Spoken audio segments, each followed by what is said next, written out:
night in Copenhagen, Denmark. This is the late news on TV3 and 3FM 92.7. I'm Stephen Enti. Coming up tonight.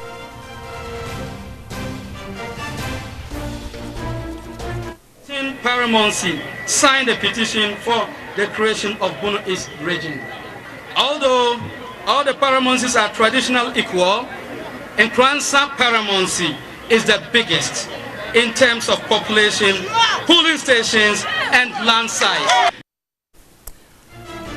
And remember, you can follow our live stream on Facebook and on 3news.com and leave your comments there. Let me run you through tonight's major news highlights of the day. President Akufo-Addo is expected to issue a constitutional instrument to give effect to the creation of the regions and the capitals on Tuesday, February 12th. The capitals of the newly created regions are also to be named on that day. And hundreds of protesters hit the streets of Nkranza in the newly created Bono East region over what they described as sidelining the Nkranza township in the selection of regional capitals. They blame the development on some politicians whom they claim were influential in the creation of the new regions. And the three teacher unions have asked the Education Ministry to shelve the award of pre-tertiary diplomas. According to the Ghana National Association of Teachers, NAT, National Association of Graduate Teachers, NAGRAT, and the Coalition of Concerned Teachers, CCT, the move could affect the quality of graduates. On the international front, Deputy Chief of Mission Embassy of Republic of China to Ghana, Zhu Jing, has called on Ghanaians to stop witch-hunting Chinese nationals for engaging in illegal mining. At an Institute of Economic Affairs round-table discussion in Accra, he said Ghanaians must be blamed for the involvement of Chinese and other nationals in illegal mining in the country.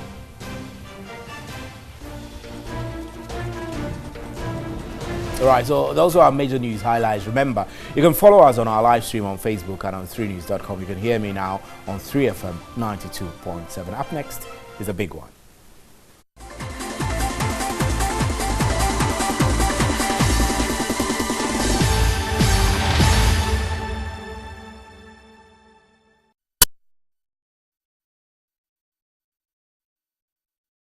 Welcome back. Now, hundreds of protesters hit the streets of Nkranza in the newly created Bono East region over what they described as sidelining the Nkranza township in the selection of regional capital. They blamed the development on some politicians whom they claim were influential in the creation of the new region. Here's a report by Larry Parkwesi Moses.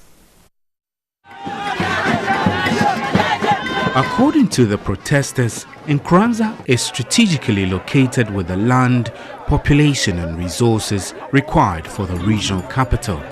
The Dontenghini of the Nkranza traditional area, Nana Akufo-Addo IV, said they did not understand why the paramount chief of Techiman traditional area, Osadieyo Ekumfiamea II, made many public statements to the effect that Techiman was going to be selected and named as a regional capital when the siting of the regional capital was not discussed before the referendum.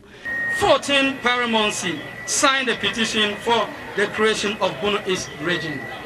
Although all the paramountcies are traditional equal, Nkranza paramountcy is the biggest in terms of population, polling stations, and land size. They expressed disappointment over the way the Nkranza Traditional Council was sidelined from participating in meetings pertaining to the creation of the new region, blaming the development on some politicians. They are of the view a former Minister of State, Professor Christopher Amiao Ekumfi, the Deputy Minister for Regional Reorganization and Development, Martin Ej Mensah Kosa, who are indigenes of Techiman, orchestrated the marginalization of Nkranza from being made the Bono East regional capital.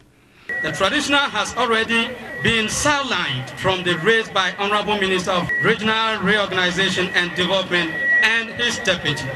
It's being orchestrated by people well connected to the Bono East creation. President Akufo-Addo is expected to issue a constitutional instrument to give effect to the creation of the regions and the capitals from Tuesday, February 12th. The capitals of the newly created regions are also to be named from that day.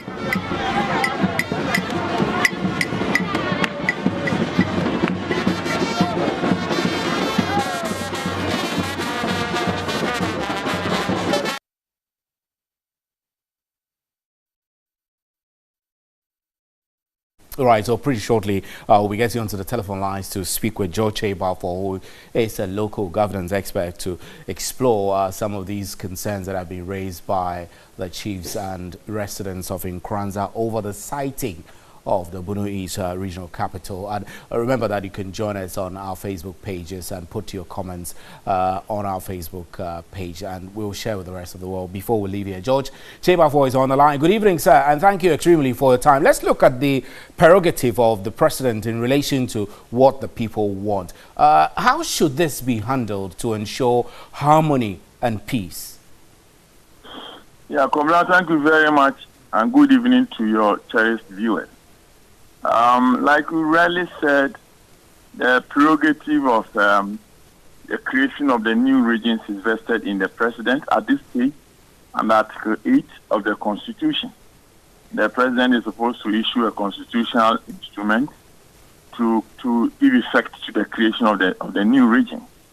Once we've gone through the entire hog of the process, I believe that what should influence the president is not indicated in any statute or in any aspect of the Constitution. But from where I sit, I believe that the president may have to do a lot of consultations.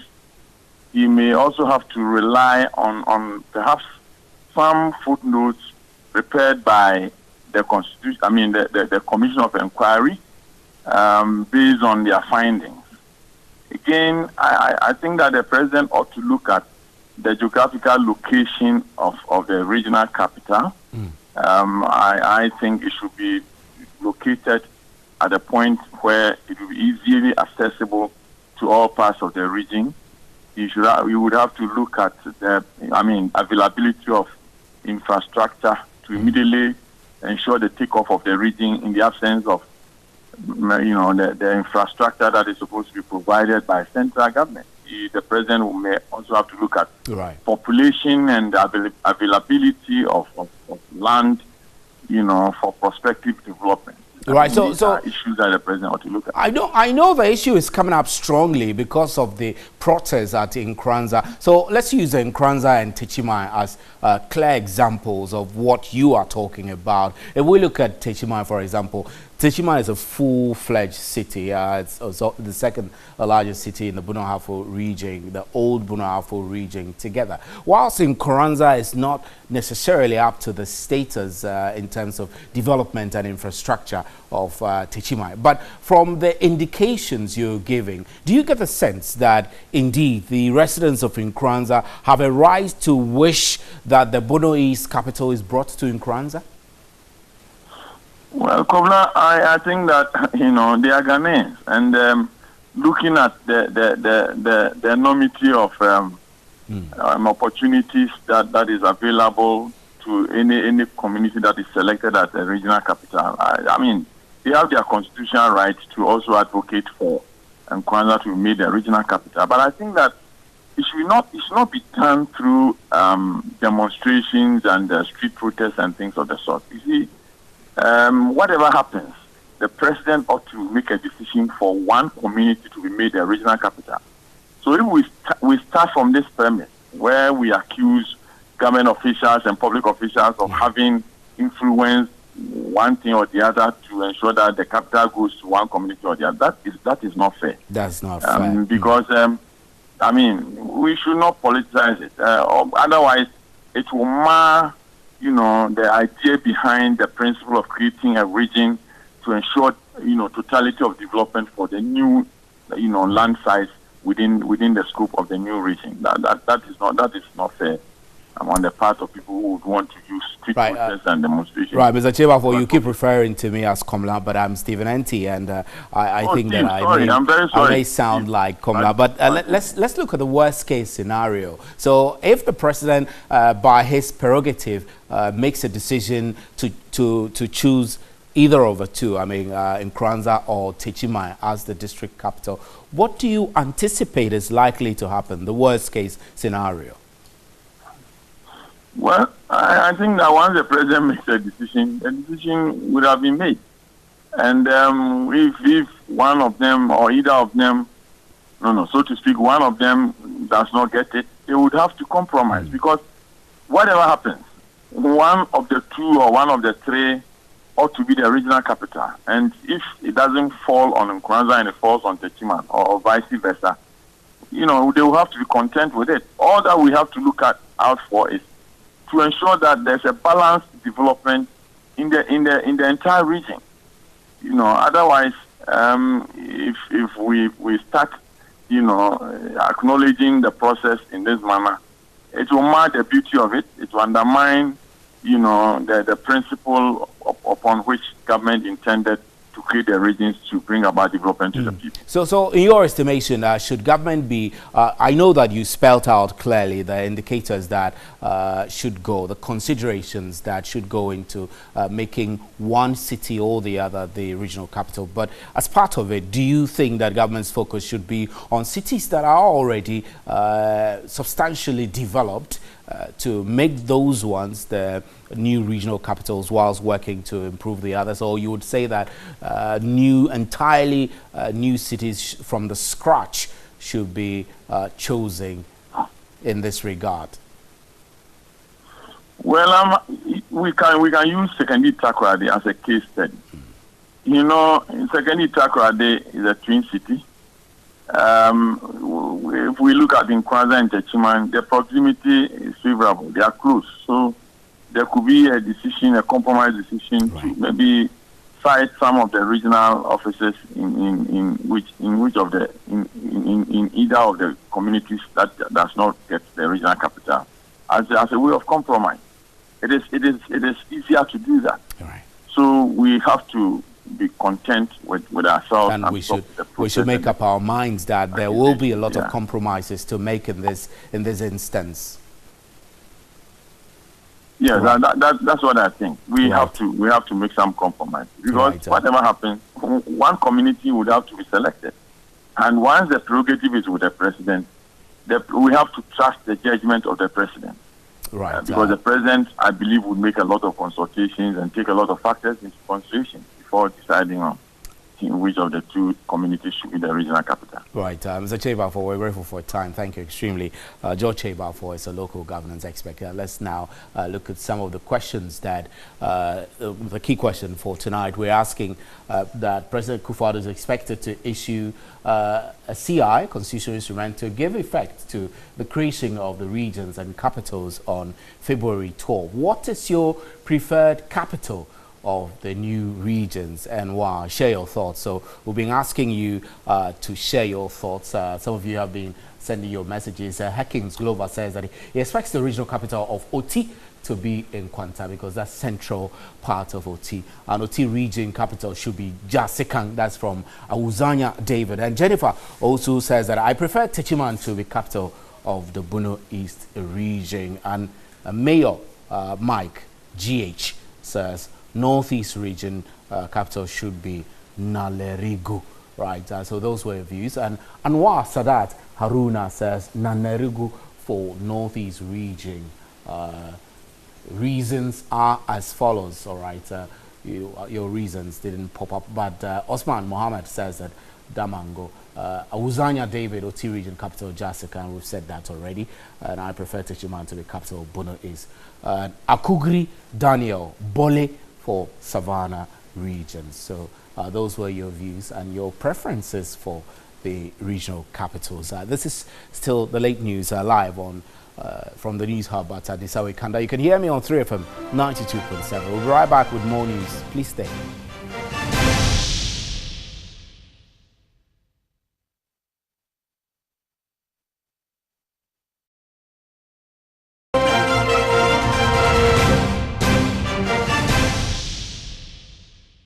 Right, welcome back to the late news. We're live from the news hub at Adesawe Kanda in Accra, and you can follow our live stream on Facebook and on 3news.com. Let's continue now. The Criminal Investigations Department of the Ghana Police Service has come under fire over alleged unprofessional and inappropriate conduct of some of its officers supposed to be investigating the murder of Member of Parliament, the late Member of Parliament for Ibuakwa North constituency, Joseph Boachi Dankwa Edu. The wife of the late legislator, Ivy Hayward Mills, in a post on Facebook, described her ordeal at the hands of family and the police in 3 years after her husband was murdered, and said some officers of the CID sexually harassed her during their investigations. She said in one of her meetings with officers of the CID at the police headquarters in Accra, an officer asked her if she wears waist beads, a question that was completely unrelated to the subject of the investigation. Ivy added that one of the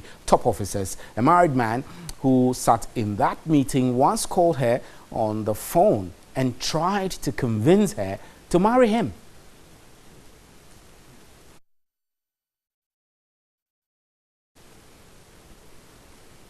Right, interesting revelations there. Let's quickly get onto the telephone lines and speak with Richard Kumado, who is a fraud and security consultant. Richard, nice to have you. Good evening, and thank you very much. So let's look at the revelations and accusations that are coming up against the police service. We want to find out whether there are, in your estimation, limitations to the kinds of questions that could be asked when it comes to interrogations, for example. Now, basically, there are standard procedures for every investigator, which is in line with the standard principles and the ethics within which we find ourselves. Any conduct or action of an investigator in relation to a suspect, which flaws those standard principles, it could create a little bit of a problem. In a particular case of our sister, Ivy Hayward Mills, if the conduct and the action of the police officers amounts to sexual harassment, if they are proved to be guilty, then they will not only be dragged to the disciplinary committee, but there could also be legal actions taken against them.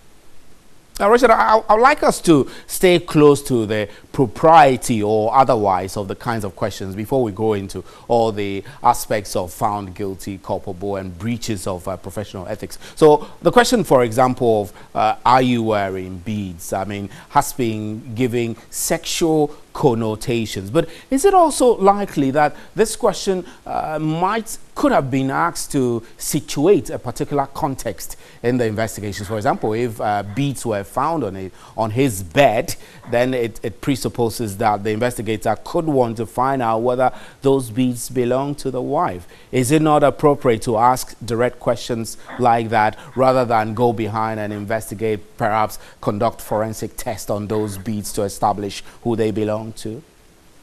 I perfectly agree, and we have seen cases and witnessed cases where investigators put up behavior, and sometimes they have sexual attachments or relation with the suspect they are investigating. There are standard procedures and standard questions to ask a suspect in relation to a matter you are investigating, and if they go beyond those boundaries, then I think they have behaved themselves unprofessional in this particular case. They have a whole range of questions and a manner of posture and positions they could take to unravel whatever happened to her husband. And remember, this is a high-profile case. And to be calling her off air, to be harassing her in the case where she's putting up that, if it has been proven that the police officers actually behaved that way in the manner she's claiming, then we could have a case at hand. I must say that I like your emphasis on calling her off air. I assume that you're suggesting that every call during the process of investigations need to be recorded. And so if there are claims of sexual connotations to some of the questions, the police should be able to have record of those, wouldn't they? I wonder if they call with an official line, but hey, why would they want to be calling her off her and be asking her, marry me? It has nothing to do with the investigations. And I'm saying that if those lines has been approved, then they are infractions of the work of the investigator in question. Otherwise, every call to such a high-profile person I believe the investigators should be aware that my calls could be recorded, and any day, any time, if there are some infractions, I could be called to a booth. And I'm thinking I'm following the same argument you are making, except in the case that the police officers must come out to speak for themselves. And if there are records of those call conversations, and even the kind of questions they had said to write in terms of statements, then we could be making a case. And if they are found capable of fletching with the law, then they will have cases to answer. I know that evidence have not been put out yet. Ivy has not put out any evidence to indict anyone, and the police service have said that she should make a formal complaint. So we're not quick to judge the police service professionalism. But obviously, the issue coming up this way is an indictment on the professionalism of the police service and the structure and discipline within the service when it comes to investigations of that nature. It does further highlight, Stephen, and degradation of the police service and the security agencies, especially the police service. Their integrity has been called to book in recent times, and this goes to dent the image of the officers and the institution as a whole. I think it's a high time they take a whole look at that whole institution. And the best practice across the whole world is there. The blueprints are there. I don't know why we are running down ourselves in this way, especially when some of us are professional and we have served this country. I think the officers involved and the police service as a whole have to take a quicker look at what they do and how they do it. And talking about the way things are going, it's taking almost 3 years for closure into these investigations, which is one of the key concerns the wife was raising. Do you feel frustrated that it has taken this long to indict anyone in particular, bring anyone to book at all? And it's such a very high-profile murder case. Does it surprise you?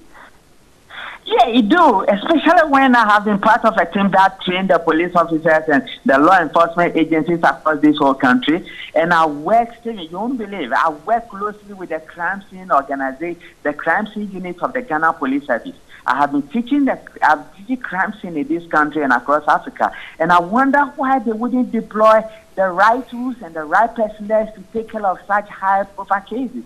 And I want to find out who the officer is and why are they not coming out with results. And this case keep on going front and back. Our brother Ahmed has been murdered, and there have been several cases. And it looks as if the police are not just coming forth with answers. And it's raising the apprehension and the agitations from the public that, hey, what is happening with the Ghana Police Service? Me in particular, I'm not so amused and I'm not so happy with the recent performance of the Ghana Police Service. And I think the regulatory authorities or the appointing authorities are watching and listening. And it is time they do something about it. Yeah. Putting wrong people in wrong position is also one of the critical issues that is affecting the Ghana Police Service. Richard, we're grateful for your time.